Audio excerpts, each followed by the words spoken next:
بعض دوستوں نے سوال کیے ہیں کہ جس شخص پر قرض ہے اس پر قربانی واجب ہے یا نہیں۔ اگر کوئی شخص مقروض ہے اور اس کے اموال سے قرض کی مقدار نکال لی جائے تو نصاب کی مقدار باقی نہیں رہتی، یعنی جو نصاب مقرر ہے قربانی کے لیے اتنی مقدار کی رقم جو ہے وہ باقی نہیں رہتی یا نصاب باقی نہیں رہتا، اس صورت میں قربانی واجب نہیں ہے۔ اور اسی طرح ایک اور سوال ہے کہ اگر کوئی شخص صاحب نصاب نہیں ہے اور اس کے پاس کوئی بکری ہے، اس صورت میں وہ نیت کر لیتا ہے، یعنی پالتو بکری ہے، اس نے گھر میں پالی ہوئی ہے اور اس نے نیت کر لی کہ میں آیا کہ قربانی کروں گا، تو اس صورت میں قربانی واجب ہوگی یا نہیں؟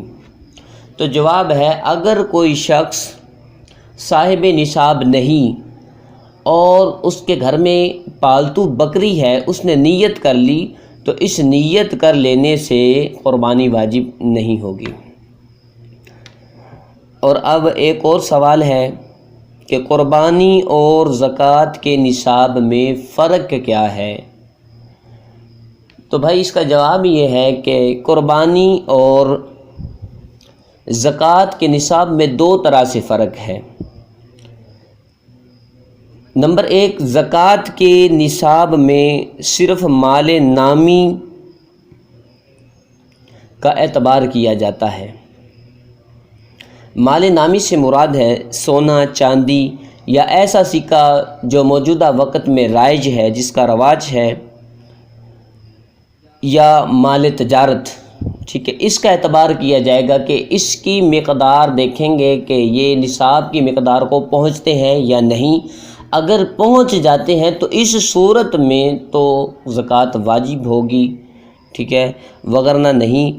اور کہتے ہیں جبکہ قربانی کے نصاب میں حاجت اصلیہ کے علاوہ ہر چیز جو ہے وہ داخل نصاب ہے۔ اس سے مراد یہ ہے، دیکھیں کہ گرمی اور سردی کے دو مکان ہیں، ان کے علاوہ جو تیسرا مکان ہے وہ حاجت اصلیہ سے زائد ہے۔ اسی طرح 2 سوٹ گرمی کے اور 2 جوڑے سردی کے، ان کے علاوہ اگر کوئی سوٹ ہے تو وہ حاجت اصلیہ سے زائد ہے۔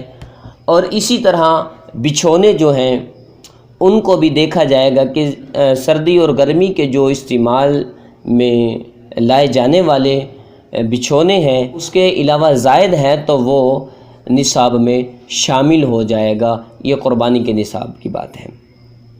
اور دوسرے نمبر پر جو قربانی اور زکوٰۃ کے نصاب میں فرق ہے وہ یہ ہے کہ زکوٰۃ کے لیے نصاب پر پورے سال کا گزرنا واجب ہے، جبکہ قربانی میں نصاب پر سال کا گزرنا واجب نہیں ہے۔